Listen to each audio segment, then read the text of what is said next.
मेरी जो यहाँ उपस्थिति है उसमें एक महत्वपूर्ण जो विषय हैं वो है हमारे यहाँ इस समय 150 साल चल रही हैं सरदार वल्लभ भाई पटेल की, वंदे मातरम की और उसके साथ साथ भगवान बिरसा मुंडा। आपको पता है कि सभी विधानसभाओं में सरदार वल्लभ भाई पटेल जी के विचार को, उनके काम को, एकता और अखंडता के लिए उनके योगदान को पहुंचाने के लिए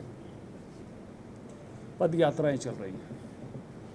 अभी 26 से उनके जन्म स्थान से लेकर स्टैच्यू ऑफ यूनिटी तक की पद यात्रा होनी है और उनका जितना काम है, जैसे मेरे परिचय में बताया गया कि सरदार वल्लभ भाई पटेल जी की मूर्ति के लिए पूरे देश से लोहा और मिट्टी इकट्ठा करने का दायित्व मेरे पास था। मैं हैदराबाद गया तो जो भावनाएं थी हैदराबाद के लोगों की, जो इमोशंस था और जिस ढंग से उन्होंने इस भावना का स्वागत किया कि सरदार की इतनी ऊंची प्रतिमा बन रही है, उसके लिए लोहा मिट्टी लेकर आए। उन्होंने कहा कि धनखड़ जी, अगर सरदार वल्लभ भाई पटेल नहीं होते तो आपको आज यहाँ वीज़ा और पासपोर्ट लेकर आना होता। हम 15 अगस्त 1947 को आज़ाद नहीं हुए, हम 17 सितंबर 1948 को सरदार पटेल जी के कारण आज़ाद हुए, भारत में मिले। 15 अगस्त 1947 को जब हमने तिरंगा फहराया, मिठाइयाँ बांटी, तो हमारी तो पिटाई हुई थी, जेलों में ठोका गया था, घोड़ा पुलिस हमको रौंदने के लिए छोड़ी गई थी। लेकिन जब मैं कश्मीर में गया तो मैंने दूसरे भाव देखे। उन्होंने कहा कि नेहरू जी ने ये दायित्व अपने पर ले लिया और इसके कारण से आज भी हम तकलीफ में हैं। अब तो आर्टिकल 370 हट गया, तब नहीं हटा था।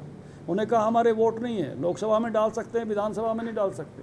उन्होंने कहा हम ज़मीन अपने नाम से नहीं ले सकते, हम 47 से यहाँ आए हुए हैं। आज जो भारत है, पॉलिटिकल भारत का जो नक्शा है, वो सरदार पटेल की देन है। देश की एकता और अखंडता के वो प्रतीक हैं।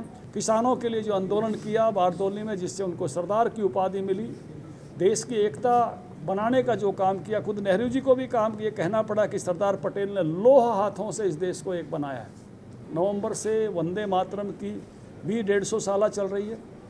खुद प्रधानमंत्री जी शामिल हुए, देश के सभी राज्यों के मुख्यमंत्री शामिल हुए। सोमनाथ से लेकर शिवसागर जिले तक, जलियांवाला बाग से लेकर सेलुलर जेल तक, सभी आज़ादी के तीर्थों पर, सभी धार्मिक तीर्थों पर वंदे मातरम, पूरे वंदे मातरम का गायन होगा। जब रविंद्रनाथ टैगोर ने इसके लिखने के 21 साल बाद कलकत्ता कांग्रेस के अधिवेशन में गाया, महर्षि अरविंद ने इसका इंग्लिश ट्रांसलेशन किया और वही वंदे मातरम 1937 में कांग्रेस ने कुछ लोगों के दबाव में, जिन्होंने पाकिस्तान बनवाया बाद में, इसके 4 अंतरे काट दिए। ये भी देश के लोगों को पता चलना चाहिए। अगर ये समझौता नहीं किया जाता तो देश का विभाजन नहीं होता। 1 दर्जन से ज़्यादा शहीदों ने वंदे मातरम का नारा बोलते हुए फांसी के फंदे चूमे। और ऐसे ही बिरसा मुंडा भगवान, जिनको आदिवासी लोग धरती का पिता कहते हैं, 25 साल की उम्र मिली, लेकिन अंग्रेज़ों से आदिवासियों के ज़मीनों के अधिकार, जो जमींदार उस समय थे वो जो शोषण कर रहे थे, उनसे बचाव, सामाजिक और धार्मिक आंदोलनों का जिस प्रकार से नेतृत्व किया, तो उनका भी 15 नवंबर से हर राज्य में बड़े रूप पर उनका जयंती 150वीं मनाई जा रही है। तो ये अवसर है भारत निर्माण का, भारत की नई पीढ़ी को भारत की आज़ादी के आंदोलन के सरोकारों से जोड़ने का, उन संघर्षों से जोड़ने का, उस भावना से जोड़ने का। इसी निमित्त मेरा गुजरात प्रवास चल रहा है। पहले राजस्थान का प्रवास था, आज आपके बीच में हूँ।